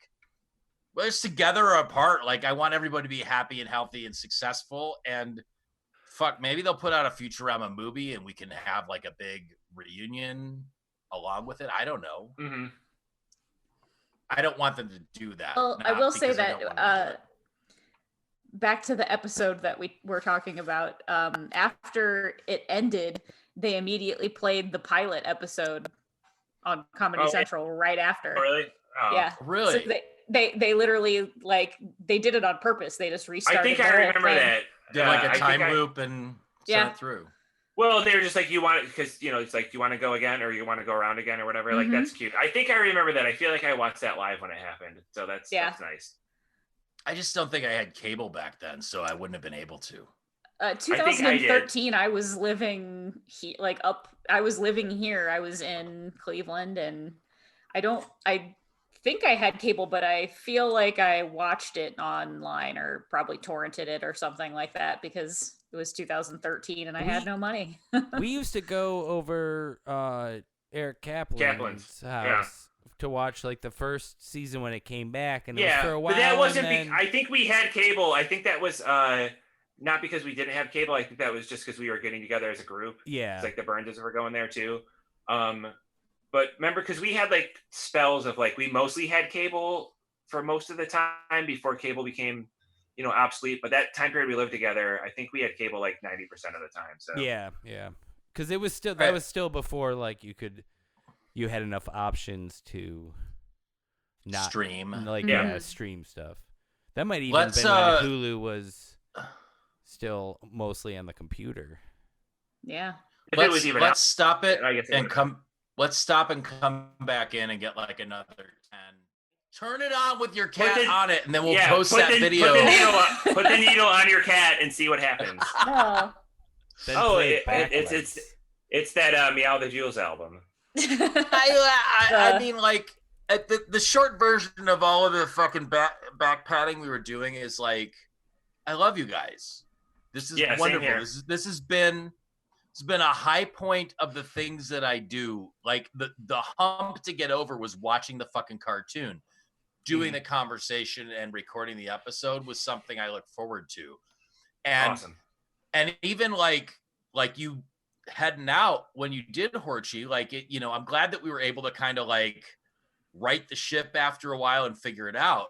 And Michelle has been a fucking fantastic person to have on the show too. Like yeah, I've enjoyed all the episodes I have listened to since then. Thanks, guys. Except for the Lewis ones. I know he might hear this. I'm just kidding, Lewis. No, you're not. I think we made fun for it on the show he just recently was on. Yeah, was the lowest. I know. Yeah, I heard that. Yeah. But like this was your idea. Like, and we were really sad to see you go. Like, it was fun doing the show with you. It's been fun doing the show with Michelle. I'm glad I don't have to. That's the key. Have to watch fucking Futurama anymore. But like the fact that you started us down this path just took us in all these weird things. And it's been a good part of my life in spite of a lot of other shit that wasn't. So why was there anything going on in the last 4 years in the world or in your life that wasn't great? What are you talking about? Like, what could have possibly happened? It's been a countrywide utopia, and for you, just like, you know, hit after hit of great life moments. Yeah, right. I don't know what you're talking about. Do you remember when we were having a show while the election was going on and watching the results and getting worse and worse and worse? My time hop is just like, I mean, everybody's is or whatever, but just like, end of 2015, beginning of 2000. Oh no, I guess it would be most of 2016. Yeah, I mean, you know what I mean. And I like.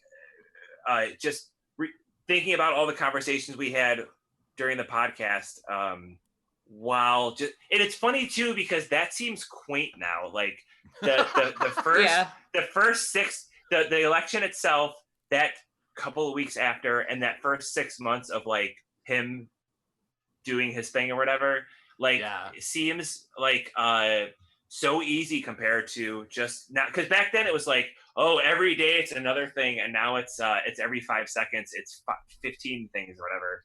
But it's we're all getting aged prematurely. Have you guys noticed?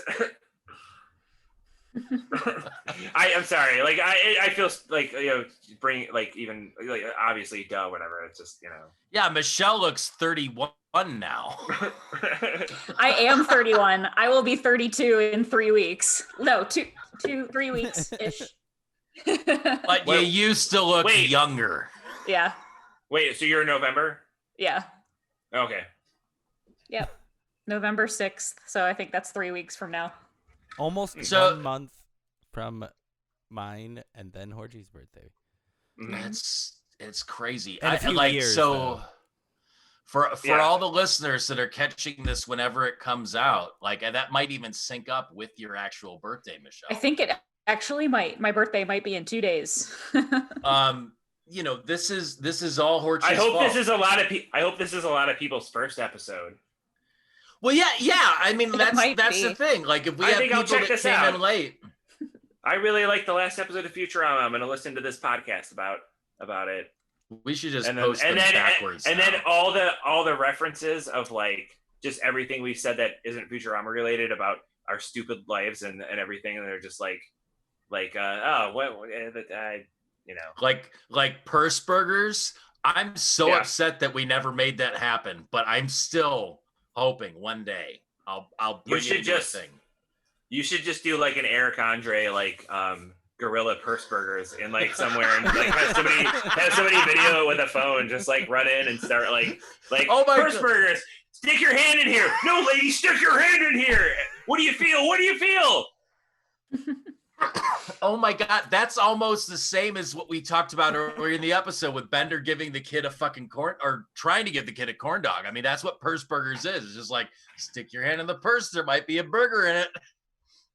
Oh, it could be a Rally's pile of meat and bread and cheese, like I had the other day. Would be perfect. Oh my God, this is. I don't know how to end this shit.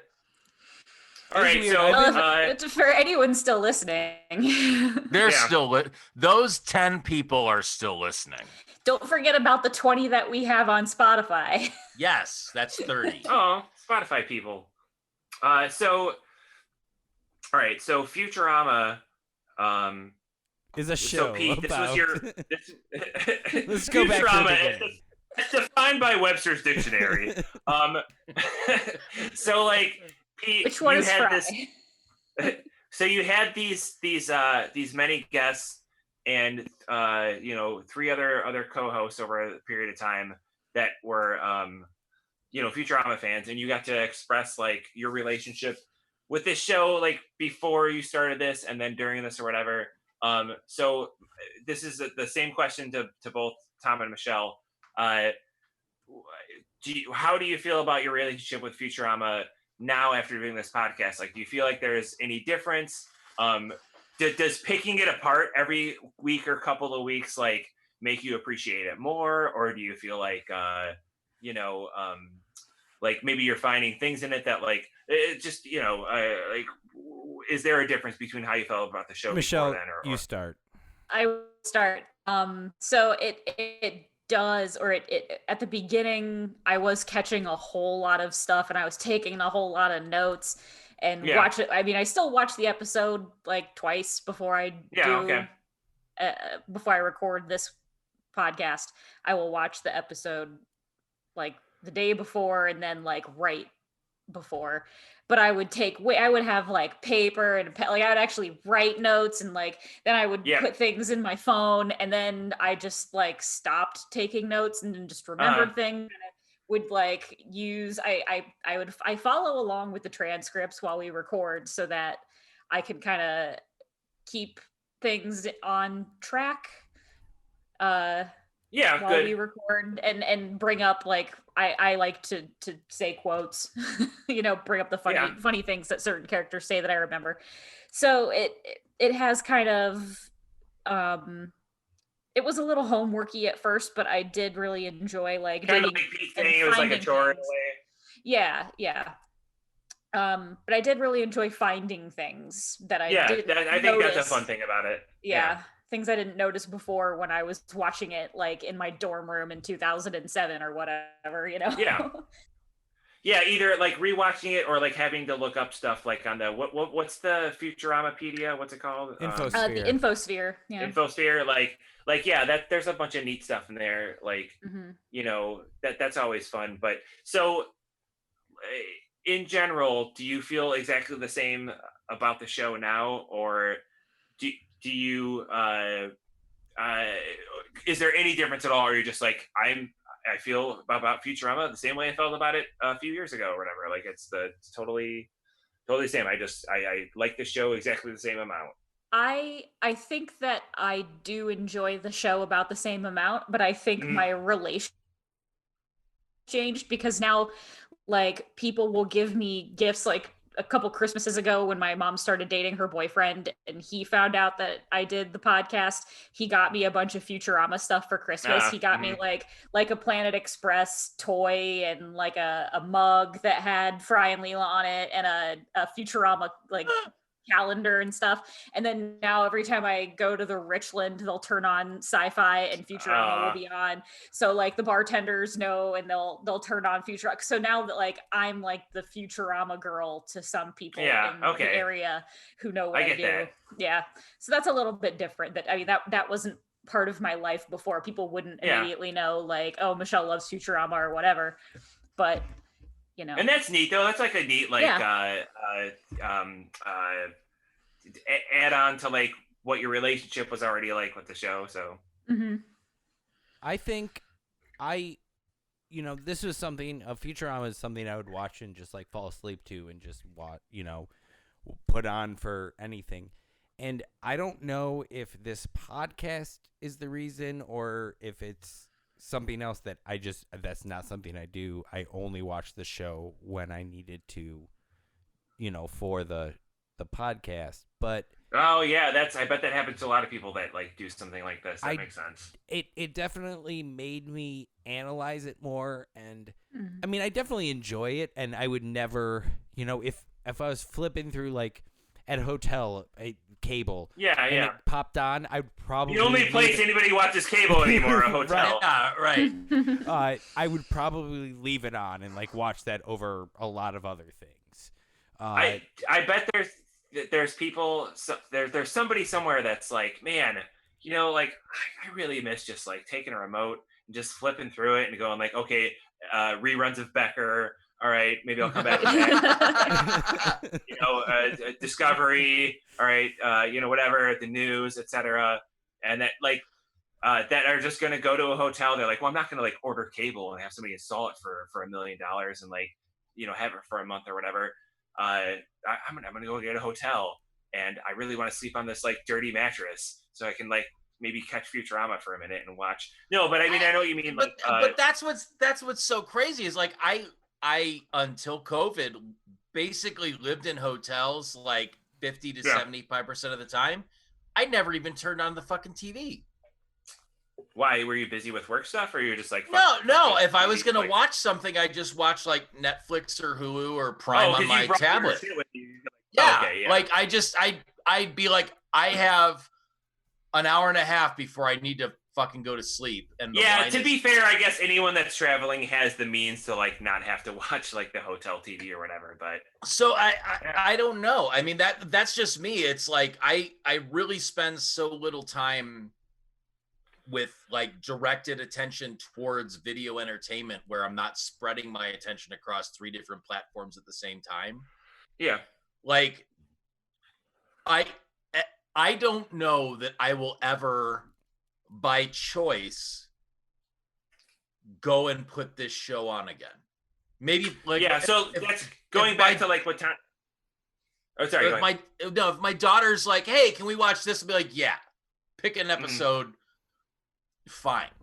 When Harry Met Sally, your daughter's like, oh, can we watch this? Yeah, exactly. I mean, like, I expose her to so much shit she shouldn't see in the first place. Well, good. You know what? I saw like there was no like filter when I was a kid, and like thank God I got to see a lot of cool shit. But no, that kind of goes along with like what Tom was saying. So it became a thing where that was a background show for you. That was a fall sleep show, and it's not anymore.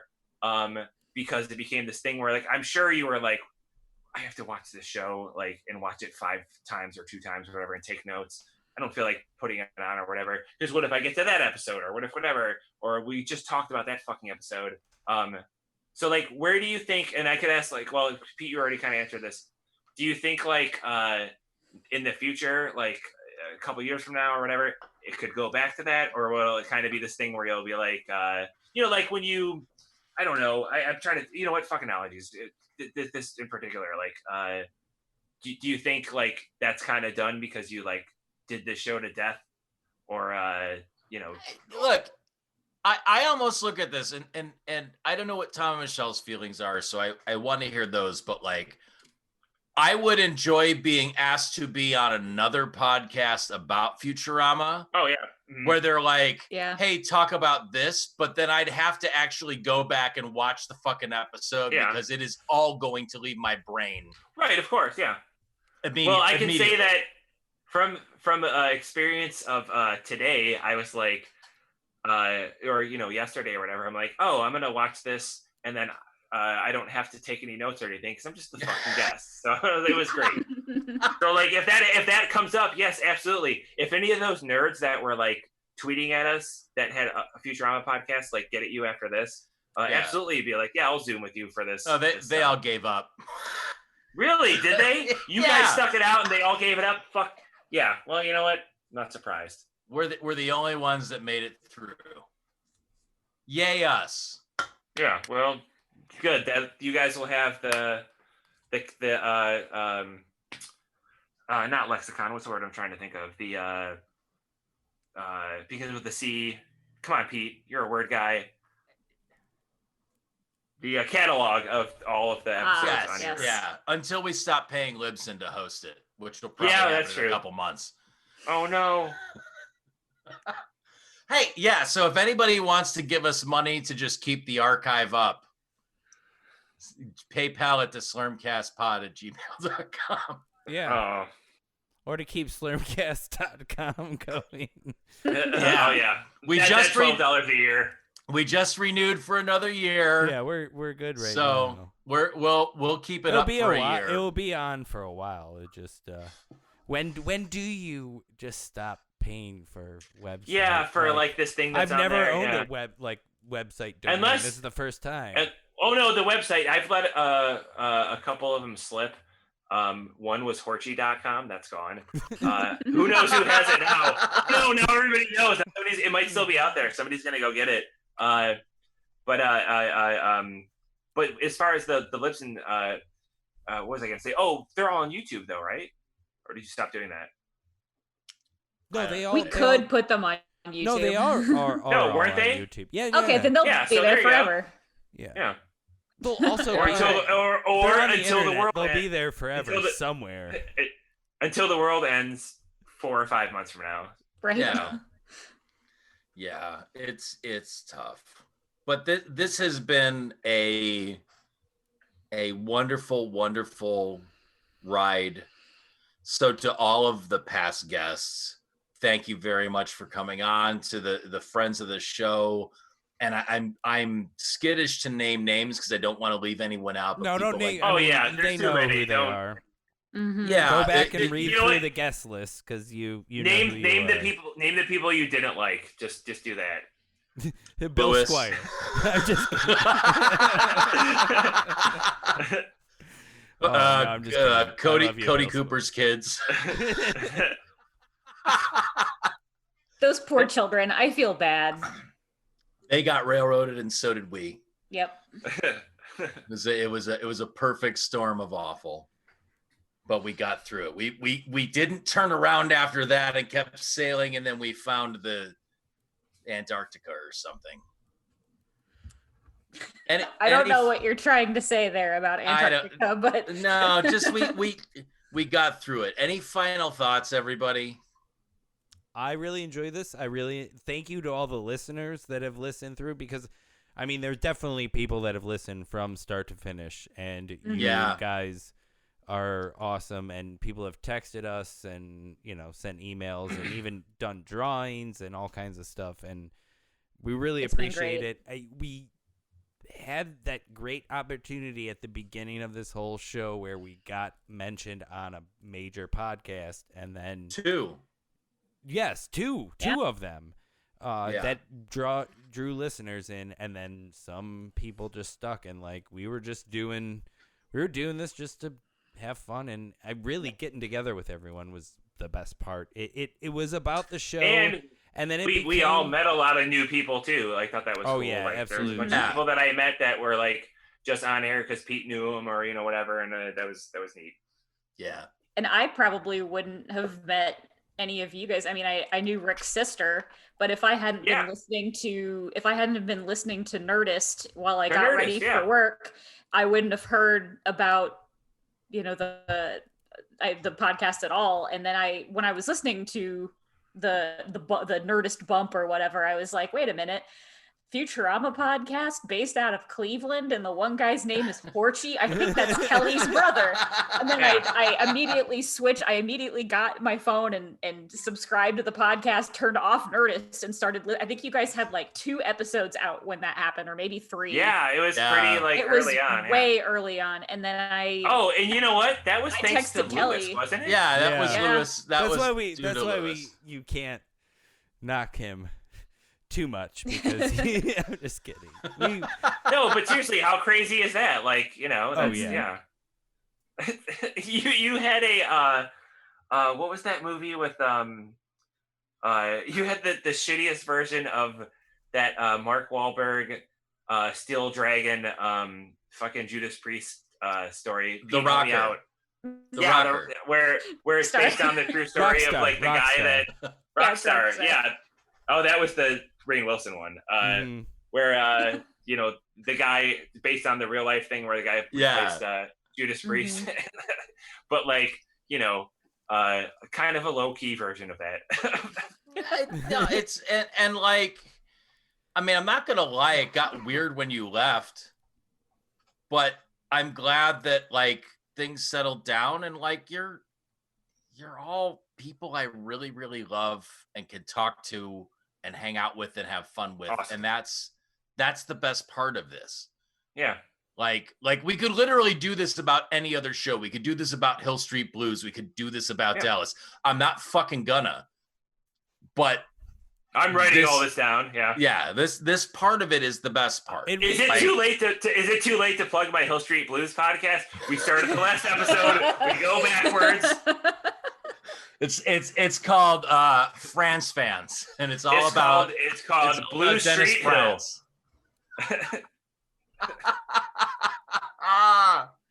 Well, this might be a little trite at this point. Do you have anything that you want to plug, Horchy? When did you say this comes out? November, like 6th or something? Couple weeks. Probably the first week in November. All right. Well, if it's after November 3rd, I'm sorry your vote didn't count. Hail, you know, blonde fascist. And if it comes out before that, please go vote. And you know what? Please go vote for Joe Biden. Like, I don't the like please vote thing. That's not cute anymore. Like, vote for Joe Biden to be incapacitated. And then the Kamala guy Harris that's will be our president. not as bad as the other guy. This will be released on November 11th. All right. Veterans Day. So, hey, you know what? Grab your machete and your pitchfork or your torch or whatever, and let's go. Let's stab the other just guys. hope Kanye West didn't win.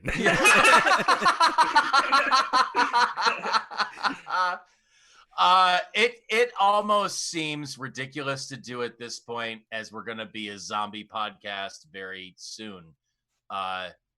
Send us messages at slurmcastpod@gmail.com. Hey, that's a good idea, because you know what? If Futurama does anything else, if there's another game or something like that, you guys gotta come back and do. We'll get the band back together. We'll have you and someone else. We're not getting the fucking same room with each other anymore. If there's anything else that, you know, if there's another fan movie, whatever, something like that, come back and do it. That's what Scott Aukerman and Adam Scott do with all their music podcasts or whatever. When REM like farts, they go like, "Oh, we're gonna do another REM podcast or whatever." So yeah, if there's another weird ass fan film on YouTube that's disturbing, it's Futurama. Levels. Like, something's gonna happen again, you know. When Billy West does like some like Zoidberg Trump doctor stuff. Yeah. I'll rattle these off. I don't even know how long they'll be good for, but slurmcastpod@gmail.com, slurmcast.com, slurmcastpod on Instagram and Twitter, slurmcast on Facebook, 216-438-1077 was the cost of a cheese pizza and a Coke back in 1999 at Panucci's Pizza. Hello Fresh, code no raisin. And you know what? Adam and Eve code butt stuff. I kept forgetting to say this whole episode. Thank you so much for asking me to do this. It really means a lot to me.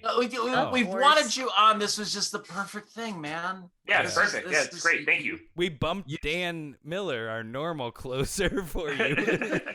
Oh, yeah, that's right. We put him on last episode, or the second last episode. Yeah, this is.